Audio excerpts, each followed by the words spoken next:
Hello, boss women. I am so excited to be I can't even talk. Interviewing Emily Merrell. That's how I pronounce it, correct? Merrill.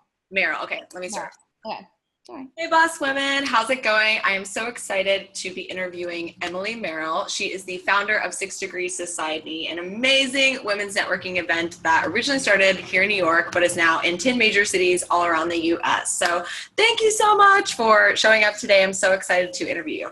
Thank you so much for having me. I know one day I hope that intro will be like, here's Emily Merrill and her organizations in like a million cities across the world, including like the smallest little towns. Yes, global. Absolutely. It's such an amazing movement. And I remember that was my event that Holly, another one of our speakers, invited me to. And the vibe of people and women that were there was just so awesome. And I had so many great conversations and met so many people. So I can't believe it was March. I can't believe how many months ago that was already. I feel like it was yesterday. I know time flies really fast, especially in New York, I feel. This is so lame, but I feel like the way that I judge like time is I'll cut my hair off at one point of the year, and then by the end of the year it'll be long again, and I'm like, oh, okay, so that was at this point of the year. Now Yeah, I'm like, it's funny because a lot of times it'll be like Tuesday. I'm like, is it Friday? Like my weekends even are like not normal. Like nothing's really normal schedule at all. I think as an entrepreneur, like there is no normal, basically. Like you might be an amazing worker from midnight till 4 a.m. and sleep during the day if that works best for you. But yeah, there's no normal in the entrepreneurship life. No, girl, I feel you. I know. I'm always like, it's interesting how many people I coach, and then they're like, well, this way doesn't work for me. I'm like, well, do what works for you then. Like, there are no limits to whatever. So I love that. And that's a perfect segue into your entrepreneurial journey. So this is a story that I'm super excited to hear because I don't think I've ever heard this of how, you went from doing like, what was your position before you were like, I'm going to do 6 Degrees Society? Like, what was your life like? Oh, my life. So I was working in special events and marketing in a fashion company. Oh, okay. And yeah, I started my career actually after college. I moved to Argentina and I worked for a bunch of startups and had my hand in everything that I was interested in. I was interested in wine, so I worked for a wine startup. I was interested in travel, so I worked for a travel startup. And then when I came back to the States, I had absolutely no idea what I wanted to do with my life. And it's by the right positioning and the right timing and the right hustling and networking that I did in Argentina that prepared me for my career in New York. And that's how I actually landed my first job back in the city, back in New York City, was at Ralph Lauren through a friend that I met in Argentina who sent my resume to someone in New York. So, always ask. I think the biggest learning there was always just to like make yourself vulnerable and ask for help, because you never know what asking can lead to. But through Ralph Lauren, I moved to various companies, and it was actually at Tory Burch where I was in special events and loving my life and loving my job, but feeling still like, is this my whole destiny? Is this everything that I'm going to be doing with the rest of my life? And it was like this uncertainty of not knowing what I wanted to be doing for the next 45, 50 years of my life. And it was that questioning that led to 6 Degrees Society and to bringing together a variety of people from various industries and learning about their backgrounds and really being able to storytell and share learnings and expertises with one another. And so my format, which, as you know from the event, how many events have you been to where you're like, hi, my name's Emily, it starts with E, remember egg? Or like, it just reminds me of a kid, like an icebreaker. And you're all going around and you're saying your favorite vacation spot or whatever it is. And I swear to God, I'm the most gregarious, outgoing person.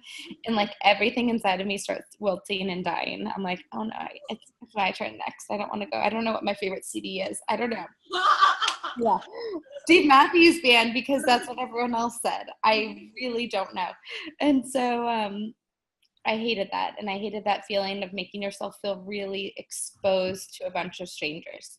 So I wanted to create an experience that was super intimate and warm and welcoming, but also curated and really fed on your expertises or things that you needed to learn. And I think there's something to be said, like you think you know you need to learn something, but then what I love about my role in my hand in all of this is when people submit their bio, they really have this way of like telling a bit about themselves without bragging, but also being able to tell the story of like where they went to high school or where they studied abroad and what their hobbies are. So I use these little indicators to kind of understand a person as best as I can. And I match them with other individuals for 15 minutes. So at the very first event, we used to do 4 matches for 15 minutes each, which was like the genesis of 6 Degrees Society. It was an experiment, and I wanted to see if it worked, and it did. And then, month after month, I kind of refined how I wanted to do it. And I really loved the 2 matches with it followed by an hour of learning. And I think it's really nice when you know that you can like pre-read about everyone that's in the room, and you can also put a face to a name, and also know who to expect when you walk into a room, which was helpful.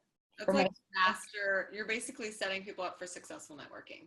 Exactly. And it honestly, there are some people, I've had like a few people say like, well, I had nothing in common with her. And I'm like, oh, that's, well, there's 20 people at this event, and like, there might be a time when you don't have anything in common with someone, but it's also 15 minutes of your time. So in 15 minutes, you should still, like, you don't feel like you wasted your time if you didn't have anything in common. But I also don't like people when they say, like, I feel like I wasted my time. Like, those aren't my people. Yeah. So I feel like every connection, like, you can find something in common with pretty much everyone. You can ask them, like, what subway they took to get there, like, and you'll find a commonality. Yeah, absolutely. Yeah, it's about, like, just going out and experiencing something. It's like, what are you going to do? Sit at home and talk to people online? It's like, yeah, that's great, but that's not a human connection. And for me, as someone who lived the digital nomad life and all of my community is online, I see so much value in building, in-person communities as well. So I'm just like, love everything. And so for anyone that's watching the format she just described, so hour of learning. And then as the event I went to, I got paired up with 2 girls that we were in similar fields or we had similar interests, and we just got to talk for like 15 minutes. And it was interesting because like one girl, we talked mostly about business, and the other girl, we talked about like relationships. So I think it's super cool to have that dynamic. And it was totally enjoyable. So I think that's really cool. And it can range in size too. Like our events have been anywhere from like 12 to 50 people. So it really varies by topic and what interests the public. Like not everything will interest everyone, which is great. And we have a 40% repeat per event. So you're always walking in and seeing familiar faces, but then you're always walking out with new friends or new connections. And I really like the motto, friends first, connections later. So where you can really cultivate the friendships, and then if that leads to a business interaction or if it leads to, a client or whatnot, that's awesome. But I think like there's something, we're not a BNI, we're not something that's focused on like a transaction, and I don't want the experience to feel transactional.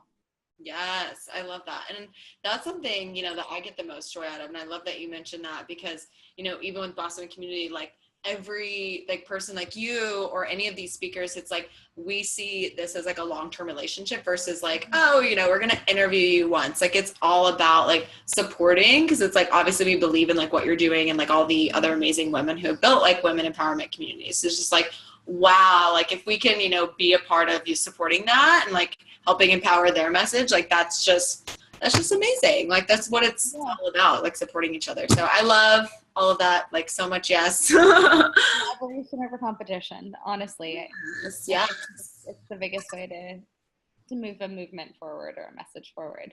Yes, 100%. And just build like a more meaningful relationship. So when you have more meaningful relationships in your life, it's a more meaningful life and to thrive. And I'm just like, that's my life. But I could literally talk about that forever. So I'm just gonna Do I go on a rant?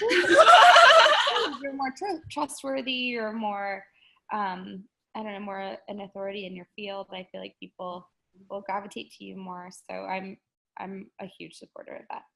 Yes, yes. I love that. And so you touched on so many things earlier that were just like pinging questions in my mind.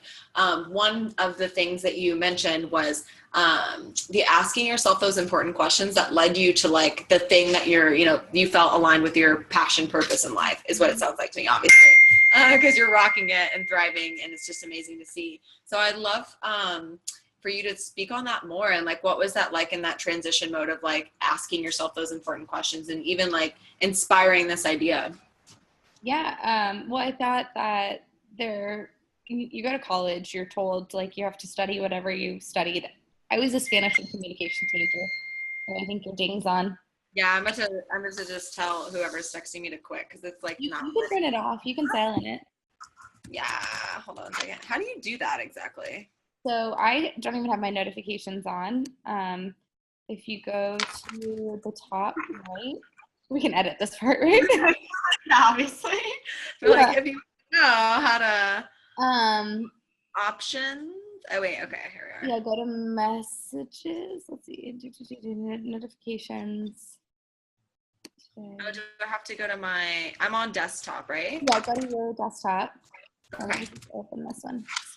Oh, in the settings area, do I go to notifications? Yes, I believe so. Oh, I've been trying to figure this out forever, and I'm like, I don't know what I'm doing. Yeah, because I have it on so I don't so it doesn't pop up every time. Yeah, I need that. It drives you insane and it'll annoy you and distract you.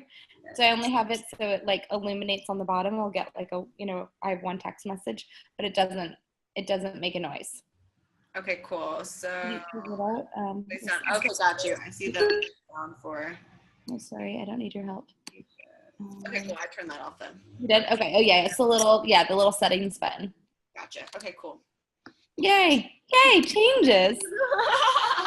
I've been literally it's like, why did I not just Google that before? I was just like, I'll do it later, and then you know. Whatever, and then you're like distracted. I hate that. I hate it so much. Interviews, but go ahead with your Oh yeah, but it's okay. So you go to college and you're kind of given like a poo-poo platter of things that you can study. I went to a small liberal arts college in Ohio, so they had Spanish and communications that stood out to me. I was like, that's cool, like PR, marketing. I had no idea what I wanted to be when I grew up.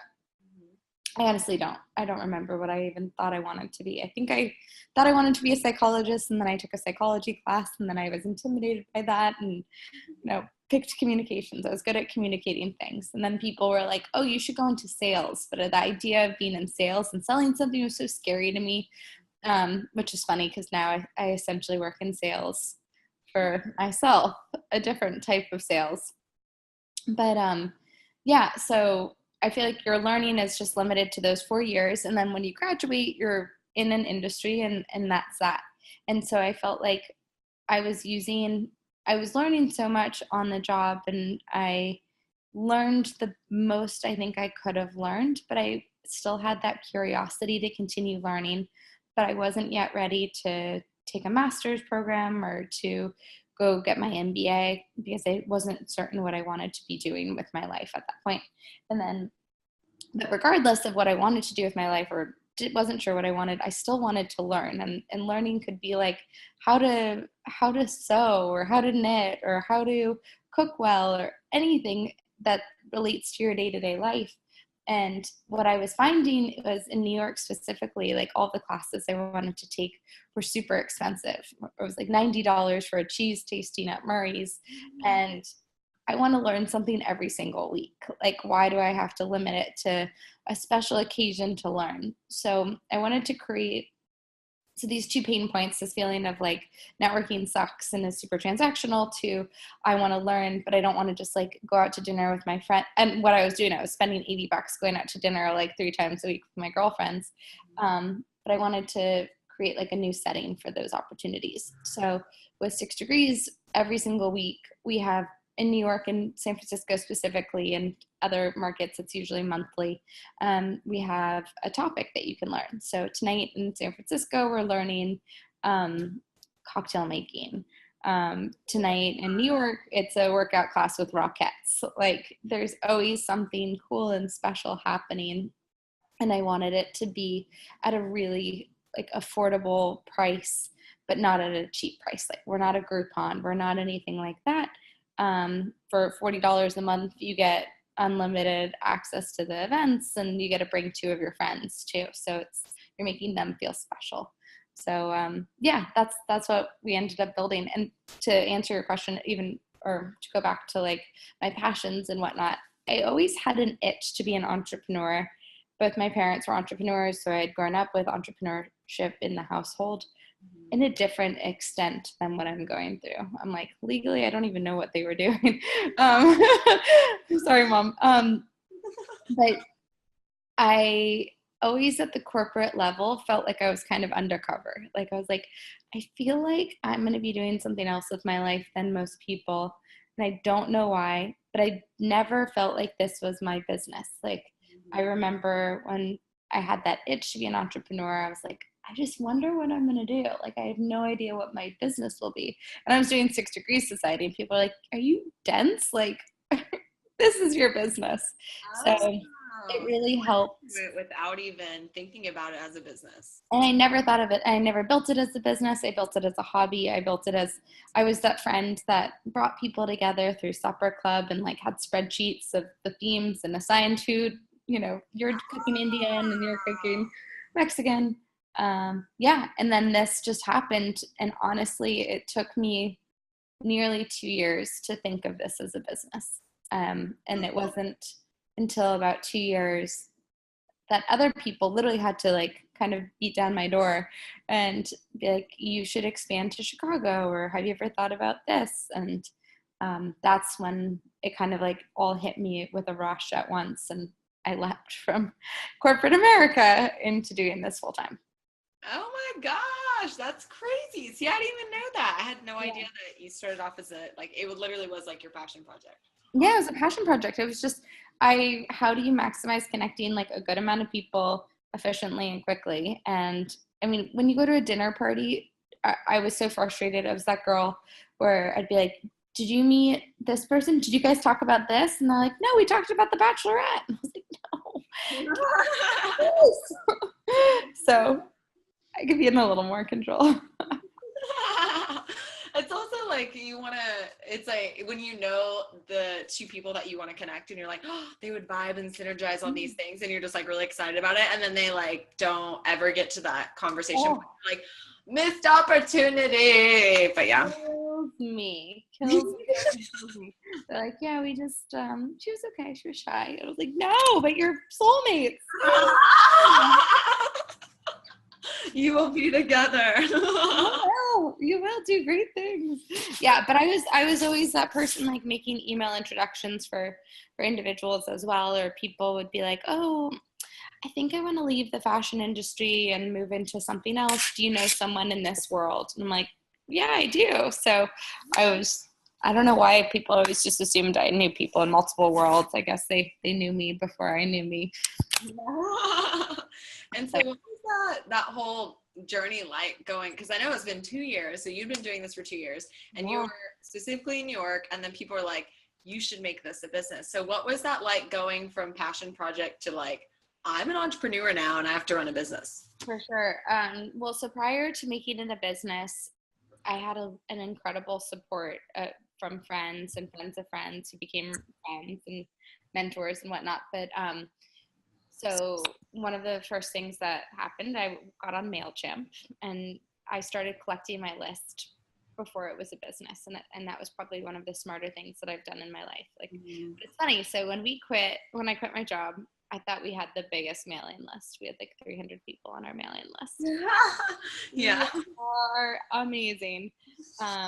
And now we're at like 20,000 people on our mailing list.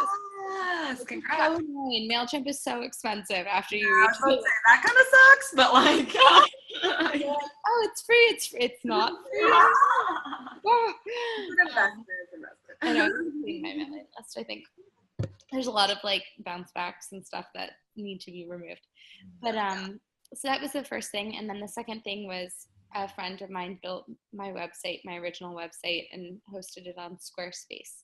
So we ran Squarespace, and it was through that, because she built me a website, I started writing like career profiles on people, and I was like, what would I want to learn about? Like, what am I curious about? I'm so interested in the person that transitioned from corporate to entrepreneurship. I'm interested in like the people that, you know, scaled their business, all of these things. So I just started finding people through my already existing network and interviewing them. And that was like the beginning of content on my blog. And then the last thing that I did that I'm really grateful I did before I had it as a business was I started sharing it publicly on Facebook. So I was super vulnerable. And more so after I left the company, I was more vulnerable, but like I was starting to share things and share posts and share events. And so people were picking up on it and randomly signing up or sharing it with random friends, and that was so cool to see. Like there was this like silent traction that was happening that I didn't even know about. And then ultimately when I did quit my job, I wrote this, with the help of my friend, wrote this really, really long, like, hey guys, like, so it's the end of 2015, here's what happened. I quit my job. Yep, you read that right. Like I quit my job. I'm launching, I had a plan at that time to launch in Los Angeles and Chicago. And that's it. Like I was like, I'm not launching more than that. I'm going to just manage these 3 cities. And then I wrote this long post on Facebook, and people were like, oh my God, you have to come to San Francisco, or you have to come to LA, or you have to, or Atlanta. And that's how multiple markets started to open up, because I was like, wow, this has been overwhelming, this amount of need or want in particular cities. So, you know, if the market fit like my travel needs or something like that, we opened. In hindsight, as much as I'm grateful for having 10 chapters, opening 10 chapters, we opened 8 chapters the first year, and that was a lot. Wow, that's crazy. A lot. And we opened 2 last year, and you know, I think there's something, initially I was like, yes, yes, yes, yes, yes. And this year people are like, can you come to London? Can you come to Seattle? Can you come to Iowa? I'm like, yes, I would love to be in all of these places, but also like I have to weigh that stress and figure out like the prioritization of what's making money and what's like great to say that I'm in a city versus making money, you know? And so I'm just kind of, I was freaking out the second year. I was feeling this like very, very hard pressure on myself that I had to have an event in every single market, every single month, like had to, and, you know, getting people to come to the events. And then I realized, like, why do I have to have an event every single month in every single market? So right now I operate my markets more like stores. Like you have flagship stores, you have like tier A stores, you have tier B stores. They just bring different volume and have different priorities. Love that. Yeah. Back to your question, as an entrepreneurship, I literally kind of went out the gates kind of unprepared.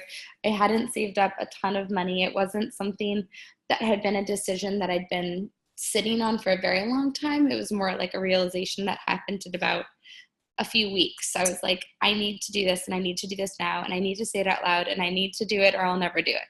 And I literally ripped off the Band-Aid and gave myself like a 3-week, you know, resignation, and then started. And it was, you know, I didn't have much in savings, but if anything, and I've thought about this, like pros and cons of having savings, and people here might be like, are you dumb? Like you should have a gajillion dollars in savings. Yeah. I have to say that having not so much money in savings, I probably had like $6,000 in savings, put so much fire in my belly. Like I worked harder than I've ever worked in my entire life, because it was like a sink or swim type moment. I was either going to make it or I was going to drown and go big for my job back. Yeah. So I rented out my room every other month. I babysat. I found consulting gigs. I hustled the F out of people to come to events. And, you know, I got blog posts written about me. Like, I was just nonstop. And I have to say, I think there was really something to be said about that feeling. Yes, absolutely. No, I love that. I love that you say that and you're sharing all of this, because that's where a lot of people get confused, or like they get the wrong idea of like what entrepreneurship really is. They think that, oh, you're going to start a business and the money is just going to come and it's going to be great and like you're awesome. And that's basically what I did too. I was like, that's going to be great, I got this. And then you realize, oh, I need consistent cash flow. Okay. Like I'm responsible for literally like paying myself and everyone. Yeah. So I've totally been like, I've been in a similar situation where I was just like, whoa, and had to hustle like really hard. And I think I love that, you know, you share those other moments where you're like, you know, in the beginning, you have to do like other things to make your dream happen. It's not that, oh, you're going to be super profitable like right when you begin, because that's just not realistic. And I talk to a lot of entrepreneurs that get down on themselves before that. And it's almost like a pride thing. Like they're like, oh, well, I'm not making this much money. I'm like, you just launched your business like a month ago. Like, yeah. And to that point, I think there's something to be said. Like, yes, I babysat and I rented out my room, but I didn't really properly get another job. And I've had friends, and they would share this publicly, but they like got a job, you know, at the front desk at a sport. Yeah. And then they're so burned out from that job that they're not fulfilling their dream. Mm-hmm. So it's like, you have to be so cognizant of the extra job that you do get. Like, if you do get a job, make sure that it's something that really works well with your schedule and feeds you, doesn't deprive you of energy. Yes. And keeps you going, because I think there is this panic that you're like, I need to get something, or I need to be making money. And then you're just like, oh, wow, now I can't put my energy. Yeah. At the end of the day. So it's this like horrible cycle. But yeah, no, that fear, like, I've never feared failure per se, but I've feared like money. I feared giving up, you know, like throwing in the towel. Yeah. I think there's all of those play in. But I really think if anything, entrepreneurship, like if I ever leave entrepreneurship or do something else with my life, I think it taught me so many important learnings, like boundaries and learning how to say no, and like really learn and own your no. It's okay to be a bitch. Yeah. And, you know, you're allowed to have bad days and not be perfect every single day. Mm-hmm. I think there's a lot of pressure in the workforce. They're like, everything's hunky-dory all the time. It's amazing. Yeah. It's like, you know, I don't know why my emotions are like this, but I'm just feeling everything. It's okay. And then, but I think the power of no, and like the FOMO that I thought I had before and really struggled with, was there because I could do it. And the first year I mean, my girlfriends can attest. They're like, oh, you kind of were a shit friend. But I was so selfish, and I was very focused on building my brand and being the best that I could be. So unapologetically so, that's how I was the first year. Yes, absolutely. And I think that's so important. And a lot of people, it's like when you start a business, there's a lot of sacrifices you have to make. It's like, I 100% believe in self-care and that you should take care of yourself, but you do have to say no to a lot of things. You do have to work a lot harder, especially if you have a full-time job and you're starting your business on the side, because that's something that I did. And I had my business I had clients before I even registered a business. I was just like, whatever, like, I'll just do this on the side, and like, maybe I'll quit my full-time job one day. And that's whenever you were like, I need to do this. Like, I had that moment as well. It's like, okay, if I don't do this now, I'm never going to do it. So I'm just going to do it. And same, like, I didn't, have this grand plan. Like, I didn't have like a bunch of savings. I was like, I just know that I'm going to make it happen. Yeah. Yeah. And it is totally scary. And you have those like really insane fears, and you have to like get yourself out of that. But that's where the growth comes in, right? Like you're saying, like entrepreneurship taught you so much, like 100% agree. Like it made me develop as a person, like I would say a lot faster because you have to. And the growth comes a lot faster, at least for me, if I did that like as a gradual pace. So I love that you said that. And I also love that you mentioned being vulnerable in the beginning, because I talk to so many entrepreneurs that they are still working their full-time job and they know that they want to start this side thing, or they've already started the side thing, but they're like too scared to share it because they don't want to until they've like made it or like it's legit. And I'm like, no, don't do that. I was like, there's no reason. Yeah, no, I know. I think that's what we hold ourselves back. And I don't think I'm a perfectionist, and most people who are entrepreneurs, I think, are, and I'm not. I mess up so much all the time. Yeah. I literally will send an email out, and I'm like, wow, 4 of those links were broken, or like, you know, I put like Tuesday, the date's a Tuesday, but the actual date is a Wednesday, and like, is it a Tuesday or Wednesday? And I'm like, oh my god, I'm so sorry, I completely messed up. But I'm okay with messing up. I'm okay with messing up because it's my mess up. I'm more upset when, like, if I have a virtual assistant and she messes up more than when I mess up. So it's like, I mess up, there's just only so much bandwidth you can have for yourself. And if anything, it's just like owning and being like, whoops, sorry about that. That's a big oops, you know, like, actually, that's my favorite word that I learned from an old boss was oops, a fucking oops. Like, oh, how was it? Oh, that was a oops. That was a big oops. But I think that people also know that there's a human on the other side. Like, how many times have you gotten a newsletter from like a big organization, and when it's messed up, you're kind of like, oh yeah, someone screwed up. Like, yeah, true. Yeah, that's great. So I don't know. I mess up all the time, and I also pivot really, really, really, really, really fast. I make fast decisions where I'm like, oh, I think we're going to do this now. Okay, I built it. Now we're doing this. And then that's where we are. And because if I spend too much time mulling over it, I will talk myself out of it and never move forward in something. So I'm like, try it, see if it sticks. If it doesn't stick, then let's move back on to something else. So yeah, I'm a big pivot, and it's your business. You can run it as you see fit. Yes, I love that you said that, because also same. I'm like very quick on pivoting. Like I've changed my business model like so many times.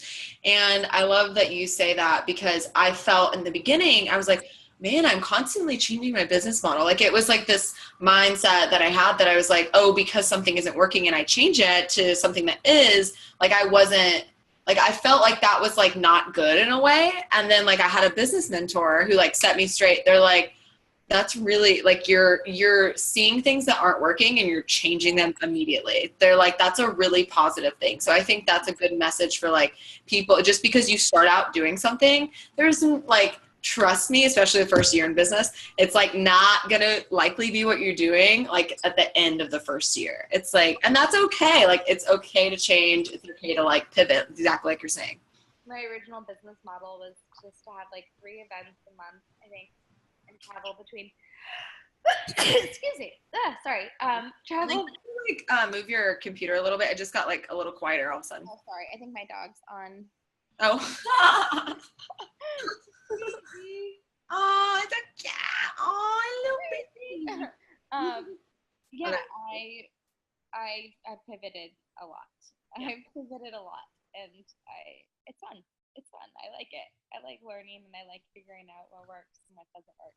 I want to talk about the balance, because I hear, people are like, oh, well, how do you live a balanced lifestyle? And balance is kind of like this unicorn word that doesn't really exist. But I do think that as entrepreneurs, we're much harder on ourselves than normal people. Where like, oh yeah, I have friends that leave for vacation and they're like, I'm not emailing her back. I can't believe she even emailed on vacation. I'm like, oh, holy smokes! Like, good for you, first off, for having that like separation of church and state. But like, no, I've never, ever been able to go on a normal vacation for that.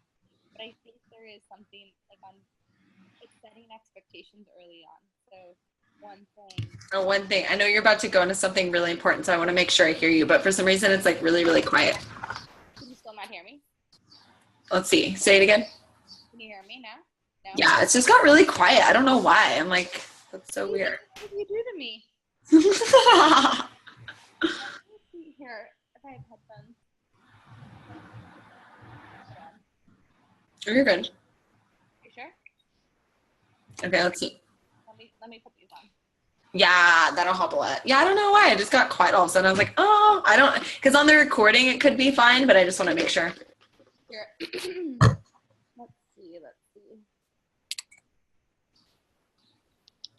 How about now? Yes. Oh my gosh. You can hear me? Yeah, that's better. Okay. Okay. Cool. You can just start with the balance piece if you want. Okay, so I think one of the things that entrepreneurs want to talk about but don't talk about but kind of talk about is balance.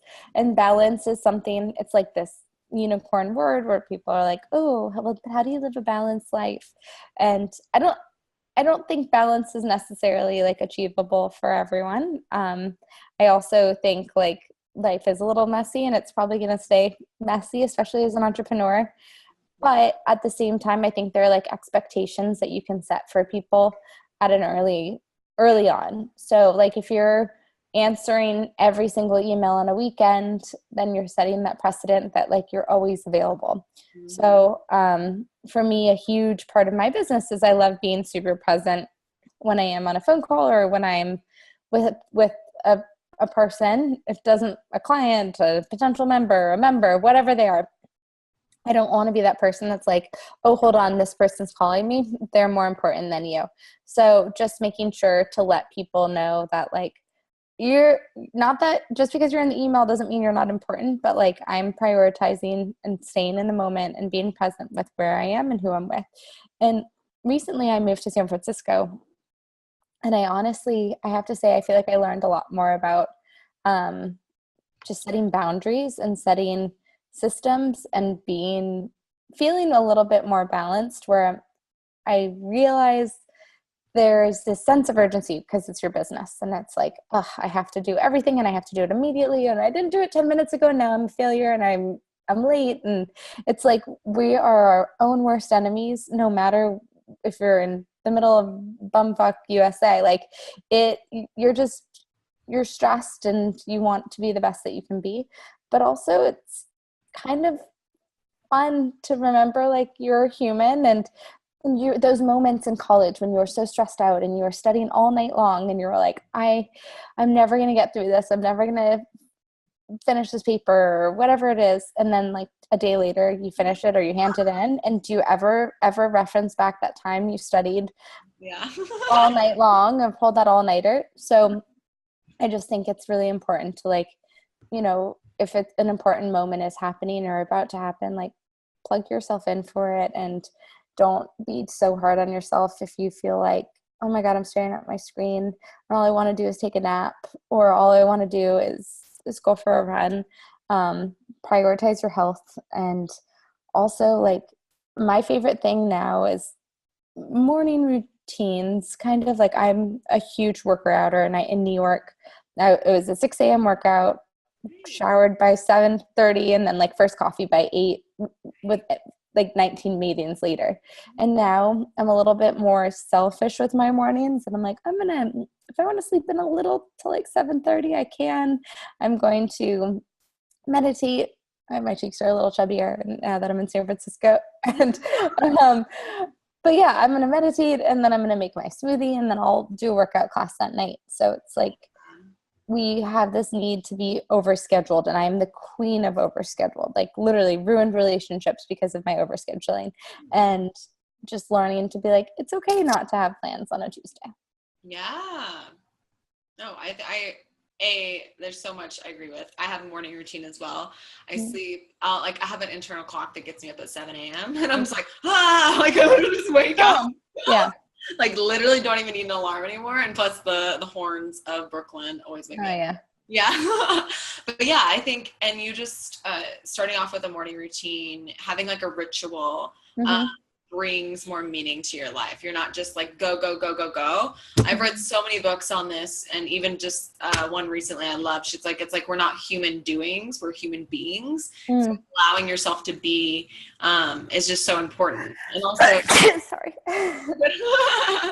something that totally helped me really apply balance, because I always say I'm a recovering workaholic, because I worked for a startup while I started my business on the side. So I would work I went to shower for 2 days, didn't change my clothes, be in bed working for it was just, it was a mess. I don't live that way anymore, thank God. But for me, I just had to tell myself, you know what, you're going to be successful no matter if you take a day off, no matter if you decide to sleep in a day, no matter if it's you're going to achieve your goals. It's not that we have to be doing something, or I think that's the thing we tell ourselves. I know that's something I've told myself. It's if I don't do this, then it's not going to happen. And that's just crap. We're just making ourselves way too stressed out. It's just so not necessary. But obviously we get that from a lot of our surroundings and our workforce. And so I can totally see where that mindset is built. 100%. Yeah. Well, I love, I mentioned it in my last newsletter, being busy. We always talk about, oh, what did you do this weekend? Oh, super busy. And you're it's this competition to be busy. And John Mulaney, who cracks me up, if you get my newsletter, you would have, sorry for repeating me, but repeating myself, but he has this great skit about how adults love doing nothing, how we've gotten to that age of we get so excited, we light up like a Christmas tree when someone asks us what'd you do this weekend, and you're I did nothing, and they're nothing, I did nothing, it was great, I did nothing. And I honestly, this weekend, my boyfriend went to go play basketball on Saturday, and I sat in bed until about 11, and I just read, and I was in a robe, and it felt so good, just reading and sitting and putting my phone face down and not doing anything really. Oh, that's my one big advice is with the phones. I keep my phone on silent and face down 98% of the time. When people want to get in touch with me, I do have my messages enabled on my phone, on my computer, so people can text message me on my computer, but I've turned off all notifications on my computer, so it doesn't zing in and you're oh, Susie, I gotta see what she's doing. So you're actually able to do that. But back to the present thing, if your phone is vibrating in your pocket all the time, even when I'm with someone and their phone's vibrating, I'm do you need to get that? Why? I swear to God, if people in Uber pools, I might actually jump out of the next Uber pool or Lyft line I'm in, when they keep their little pings on, when they keep the notification on. Oh, my ping's on my computer, which you just helped me solve. So thank you for that. I never have my phone on loud, literally never. Not even the weekend. It's so not that important. I don't know. I always miss your first call, and then I check and I'm oh, sorry, I'll call you back. But yeah, oh my God, the pings drive me insane. Insane. So. I think that's a great advice, because that's what I do now. It's if I'm at my desk, there's no reason why I need to have my phone next to me. I literally just I'll catch myself picking it up and what am I doing? And I'll just literally throw it on my bed, throw it behind me, and I don't even need to look at it. I need to be focused in what I'm doing, because if you have to be focused to get anything done, literally anything. So I know we're wrapping up, and you've shared so many amazing things of things that you can do to start, getting momentum for your business before you even launch your business. Is the email list, sharing online, letting people know what's going on, and even starting those kind of pre-events. So I love that. I feel any entrepreneur can implement those. And also, being vulnerable, and also, being focused, having that self-care. So it's your cup's full, so you can fill other cups. That's for me. And then I think what I'd like to hear your goals now. What are your goals? You started this amazing, community. You were in 10 cities. What's next? So my big goals right now, and my big focuses for this year, are really on growing our membership. So for me, New York and San Francisco are my flagships. So it's been crazy. Having left New York was leaving my baby in an orphanage. I felt terrible. I felt bad. I felt like I failed everyone. And the exact opposite happened. The baby learned how to play classical piano, basically. And it's been so beautiful being farther away. And again, the boundary aspect has been really awesome. By being in San Francisco, I've been able to like really hold true to my guns, where in New York, we do one event a week. Like it's only on a Tuesday or a Wednesday, with the exception of 2 morning events. But like, this is what we do, and this is the routine. And so with that, people like have expected it, and then it's grown word of mouth, and like our membership is soared. It's insane. And like the new faces, when I make the bios, I'm like, I've never seen you before. Oh, she's a friend of this person. Oh, she just joined as a member. Like it's exceptional, and the people are so extraordinary, and I've become close with them virtually, which is really cool too, that I've been still like my hand in the mix, but by, you know, hopping on the phone with them or emailing with them or like playful banter over Instagram. And then I get to come back into New York. I go like once a month roughly, and pop back in, see people, and it's awesome. Well, when I was in New York, I'd be like, sure, we can do an event Monday, Tuesday, next week. Yes, whenever. And because of me setting those boundaries, I've been able to plan our calendar out for New York till April of next year. Amazing. And so we're really, I think we have an event on the calendar for March. So it's like, we're really planning ahead. So that's been great. And so with San Francisco now being here, before I moved here, we were doing one event per month. And so a huge focus is really cultivating the community the way that I cultivated 8 years in New York, and, you know, create that same regular occurrence of people coming to events and getting excited and bringing their friends and spreading organically. And I mean, the biggest hurdle obviously is like, I wasn't ingrained in the culture of San Francisco for my formative years as an adult. So it's like, I try to network once a week outside of my own events. You know, I belong to a few places here, but it's like, it's girl flirting 101 and starting from scratch in a way. And that's been really fun and challenging and exciting, and also understanding like what makes this city tick. So that's a big goal of mine, is just to really make San Francisco the same caliber of experience and events and venues the way that New York is. And then also just to make things more systemized. I want everything like to be super systemized. I've created a toolbox for everything. I hired a virtual assistant, which was the best gift I gave myself.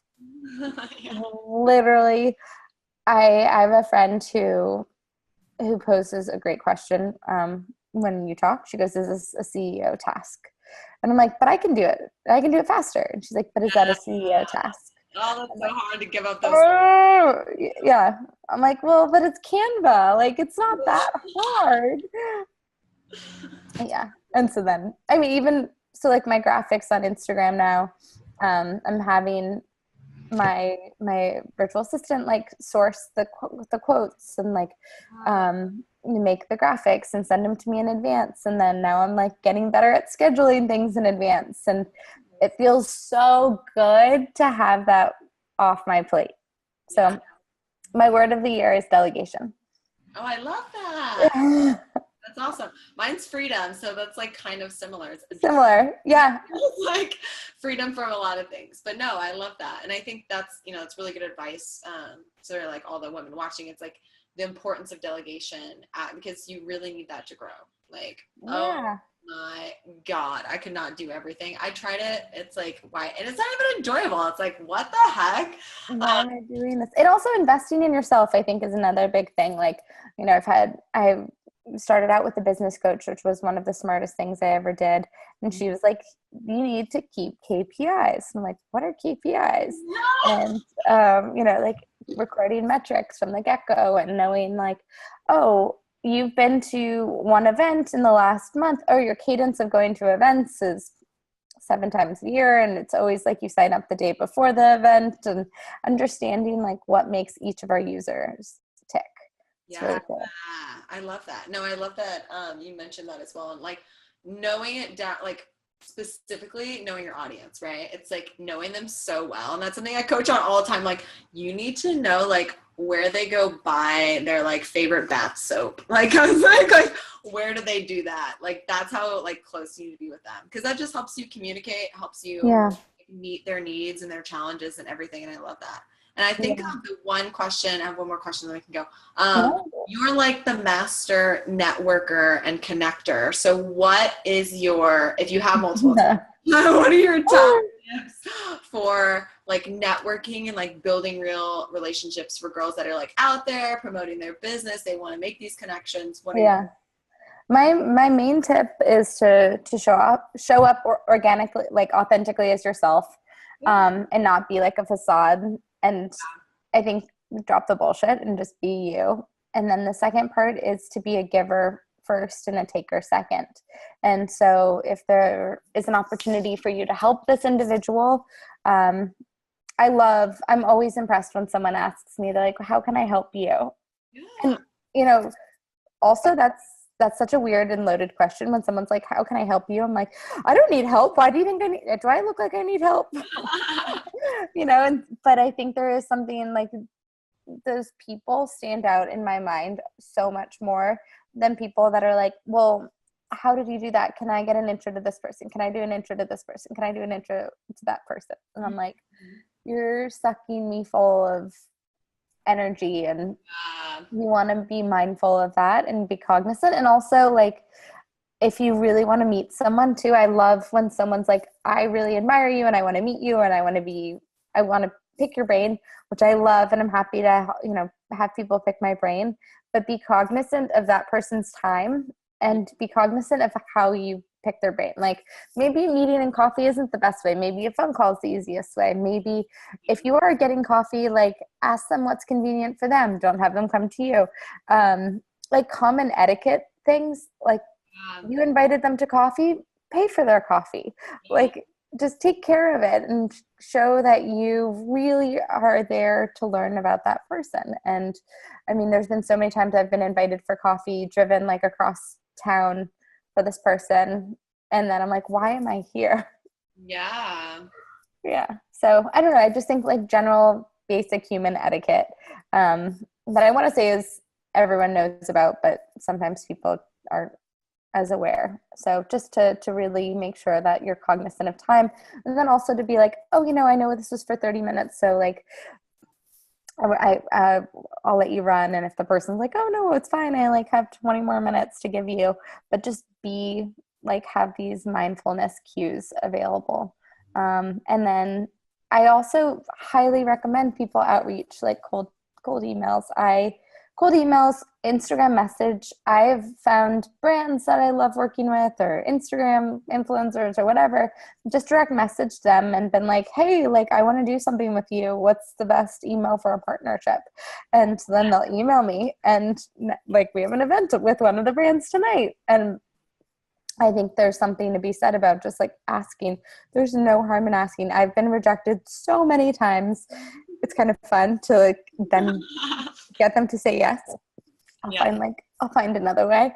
But yeah, like, ask, or if there's a brand you really want to connect with for whatever reason, or a person, friend them on LinkedIn, and then get their email that way, scrape their email. Like, I'm so for the scrappiness and like finding that person to connect with, but just remember to be cognizant. So this is one thing, and I'm a horrible example of like timely emailing, as you know, but also be mindful of people's, like, if they're not responding back to you, it's not that they don't want to respond back to you. It's maybe just not like you're not the priority in that exact moment. So like, give it a beat, and then maybe like 2 weeks, be like, hey, I just want to make sure you got this, or like ping them on LinkedIn or something. Because there's that. I've gotten the like, hey, I know you forgot about this. I'm like, I just haven't gotten to you. I'm sorry. But I'm also a delinquent at email. So sorry, everyone. I suck at email. No, it's okay. Blanket apology for the world. No, I love that. thank you so much for the tips, and thank you for sharing all of your knowledge with all of the women that are going to be watching this, and thanks for your time today. And yeah, connect with you, 6_degrees_society on That's the worst. obviously 6degreessociety.com as well, so you can look at the membership offerings and all the awesome events that Emily's doing. Yeah, feel free to email me too. I might get back to you. Yeah, I probably will. what's your 4 months. Emily at 6degreessociety.com. Okay, Yeah. cool. Well, thank you so much Thank again. you for having me. I really appreciate it. Yeah, right.